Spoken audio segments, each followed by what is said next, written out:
اعوذ باللہ من الشیطان الرجیم بسم اللہ الرحمن الرحیم رب اشرح لی صدری ویسر لی امری واحلل عقدۃ من لسانی یفقہوا قولی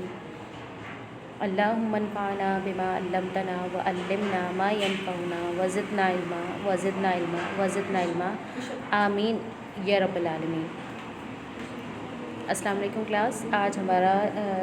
لیکچر نمبر 3 ہے، جس کے اندر ہم الحفیظ کا پیج نمبر 14 ریڈ کریں گے، ٹھیک ہے؟ تو آپ لوگ پیج نمبر 14 نکال لیجیے۔ پیج نمبر 13 ہم لوگوں نے ریڈ آؤٹ کر لیا تھا، اس کی جو ورکنگ تھی وہ بھی ساتھ ساتھ ہم نے کمپلیٹ کر لی تھی۔ تو تھوڑا سا ریویژن کرتے ہیں۔ لاسٹ لیکچر کے اندر ہم نے پڑھا حضرت موسیٰ علیہ السلام کا قصہ کہ کس طریقے سے فرعون نے ان کو قتل کروانے کے لیے تمام بچوں کو ذبح کروایا اس سال، لیکن اللہ تعالیٰ نے حضرت موسیٰ علیہ السلام کی حفاظت کرنی تھی تو ان کو ہر طریقے سے بچا لیا، یعنی کہ اس ظلم سے ان کو بچا لیا، اس لیے کہ ان کی حفاظت کرنے والا اللہ تعالیٰ تھا۔ تو آگے ہم دیکھتے ہیں پیج نمبر 14 پہ فرسٹ پیراگراف آپ دیکھیے۔ پھر جب حضرت موسیٰ علیہ السلام کو اللہ تعالیٰ نے نبوت عطا فرمائی تو انہیں حکم دیا کہ فرعون کو میرا پیغام پہنچاؤ، کیونکہ وہ بڑا سرکش ہو گیا ہے، اور اسے نرمی سے سمجھاؤ، شاید وہ سمجھ جائے اور راہ راست پر آ جائے۔ یہاں پہ حضرت موسیٰ علیہ السلام جب بڑے ہو گئے تو ان کو اللہ تعالیٰ نے نبوت عطا فرمائی، اور پھر اس کے بعد فرعون کو پیغام دینے کا کہا کہ آپ اس کے پاس جائیے، اور وہ بڑا سرکش ہو گیا ہے، اپنی عوام کے اوپر بہت زیادہ ظلم و ستم کرتے ہیں، تو اس کو سمجھائیں اور نرمی سے سمجھائیے گا۔ دیکھیں یہاں پہ دین کی تبلیغ کرنے کے لیے سب سے بڑا سبق ہمیں دیا جا رہا ہے کہ جب بھی کسی کو کوئی بات سمجھانی ہو، دین سے ریلیٹڈ سمجھانی ہو، اللہ تعالیٰ کی وحدانیت بتانی ہو یا دین کے کوئی احکامات سمجھانے ہوں، تو اپنے لہجے کو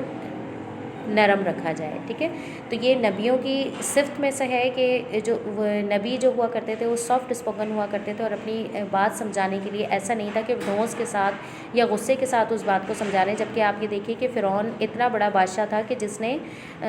خدائی کا دعویٰ کر دیا تھا، ٹھیک ہے؟ تو اب چاہیے تو یہ تھا کہ اس کو زبردستی اسلام قبول کرواتے، لیکن اللہ تعالیٰ نے فرعون کو بھی تبلیغ کرنے کے لیے کیا کہا کہ آپ اس کو نرمی سے سمجھائیے تاکہ وہ راہ راست پر آ جائے۔ تو یہاں پر فرعون کے ساتھ بھی سختی کرنے سے منع کیا گیا۔ تو یہ ایک مسلمان کی صفت ہے کہ اس کا لہجہ نرم ہو اور سافٹ ہو، تاکہ سننے والا جو ہے اس کی بات آرام سے سمجھ سکے۔ تو ہمیں بھی یہ طریقہ اختیار کرنا چاہیے، اس لیے کہ ہم حضور صلی اللہ علیہ وسلم کی امت میں سے ہیں، اور سب سے اچھے اخلاق والے تو حضور صلی اللہ علیہ وسلم تھے۔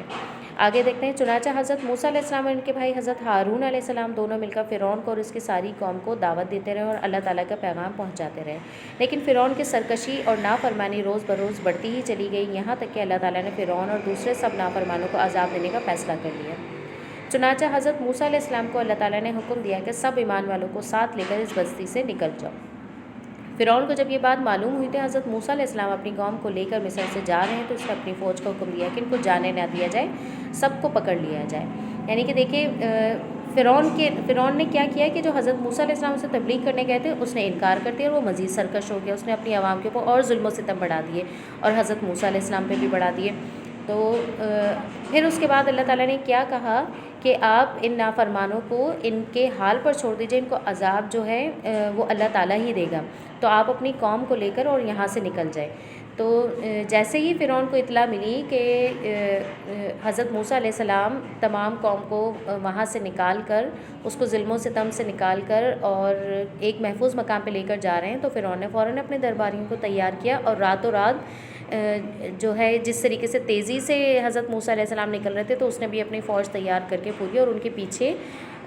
دوڑا کہ ان کو کسی طریقے سے پکڑ لیا جائے تاکہ وہ ادھر سے جو ہے ملک سے نکل نہ سکیں، ٹھیک ہے؟ اب یہ دیکھیں وہ اتنی بڑی فوج لے کر آ رہا ہے، اس کی فوج کے اندر ہر سامان موجود ہے لڑائی کا،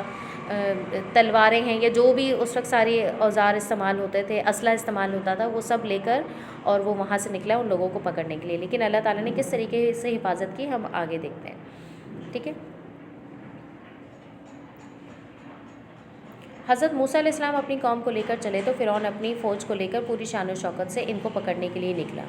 حضرت موسیٰ علیہ السلام اپنی قوم کے ساتھ چلتے ہوئے سمندر تک جا پہنچے۔ اس سمندر کو بحر کلزم کہتے ہیں، ٹھیک ہے؟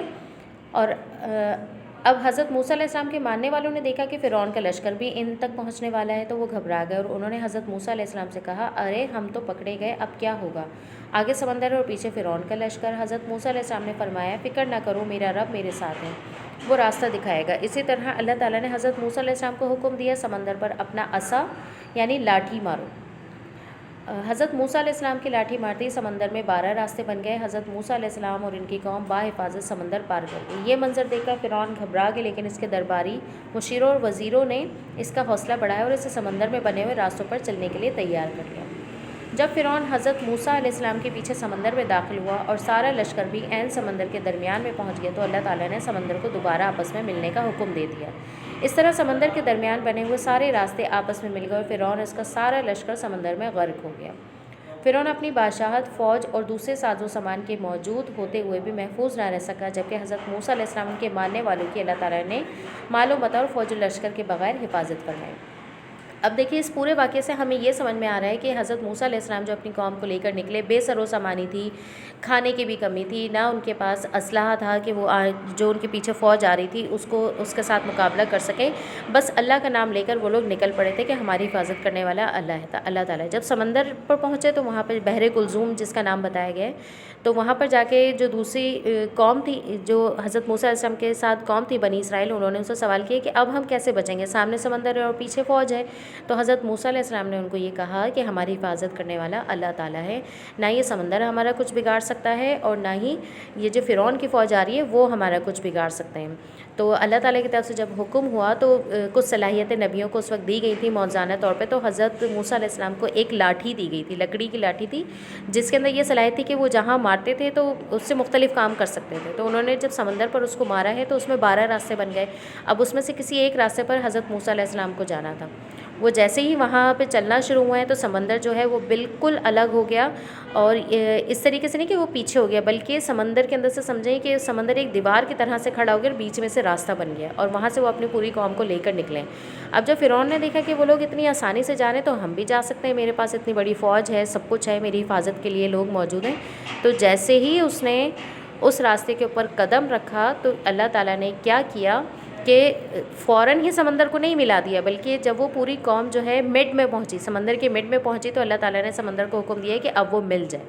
تو کیا ہوا، پورا سمندر مل گیا اور فرعون جو اپنی قوم کے ساتھ غرق ہو گیا، اس کے جتنا ساز و سامان تھا، جتنی فوج تھی، وہ سب کے سب وہاں پہ تباہ و برباد ہو گئی۔ یعنی کہ اس نے اپنا مکمل انتظام کیا تھا حفاظت کا، لیکن اللہ تعالیٰ نے اس کو عذاب دینا تھا، اس کی نافرمانی کی وجہ سے، سرکشی کی وجہ سے، تو وہ تباہ و برباد ہوا۔ اور حضرت موسیٰ علیہ السلام نے اللہ تعالیٰ پہ بھروسہ کیا کہ وہی الحفیظ ہے، وہی حفاظت کرنے والا ہے، اسی پر ہی بھروسہ کیا، تو اللہ تعالیٰ نے ان کی ہر حال میں حفاظت کی کہ ان کو سمندر میں سے بھی نکال کر لے گیا۔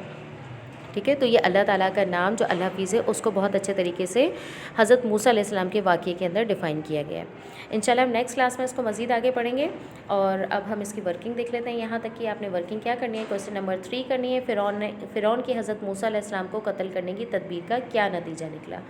فرعون اور اس کے درباریوں نے وہ تمام تدابیر اختیار کر لیں کہ ایسا کوئی بچہ زندہ ہی نہ رہے جو فرعون کی بادشاہت کے لیے خطرہ بنے۔ چنانچہ اس کے حکم پر ہزاروں بچے ذبح کیے گئے، لیکن فرعون کے تمام انتظامات کے باوجود صرف یہ کہ وہ بچہ یعنی حضرت موسیٰ علیہ السلام اللہ تعالیٰ کے حکم سے پیدا ہوا، بلکہ اسی کے محل میں اللہ تعالیٰ نے حضرت موسیٰ علیہ السلام کی پرورش فرمائی، اور فرعون اپنی تمام طاقت اور قوت کے باوجود ان کو کوئی نقصان نہ پہنچا سکا۔ اللہ تعالیٰ نے فرعون کے محل میں حضرت موسیٰ علیہ السلام کی حفاظت فرمائی۔ ٹھیک ہے، تو یہ ہو گیا کوسچن نمبر 3۔ کوسچن نمبر 4 دیکھیے، جب حضرت موسیٰ علیہ السلام کو نبوت ملی تو اللہ تعالیٰ نے ان کو کیا حکم دیا۔ حضرت موسیٰ علیہ السلام کو اللہ تعالیٰ نے نبوت عطا فرمائی تو انہیں حکم دیا کہ فرعون کو میرا پیغام پہنچا دو، کیونکہ وہ بڑا سرکش ہو گیا ہے، اور اسے نرمی سے سمجھاؤ، شاید کہ وہ سمجھ جائے اور وہ راہ راست پر آ جائے۔ یہاں تک کہ ورکنگ آپ لوگوں نے کمپلیٹ کرنی ہے، ساتھ ساتھ ورکنگ کے ساتھ ساتھ آپ لوگوں نے لرننگ بھی کرنی ہے، اس لیے کہ جب آپ لوگ اسکول جوائن کریں گے انشاءاللہ بہت جلد، تو آپ سے ٹیسٹ بھی لیے جائیں گے اور آپ لوگوں کے ایگزامس بھی ہوں گے، تو یہ تیاری ابھی سے کر لیجیے گا۔ ٹھیک ہے، اللہ حافظ۔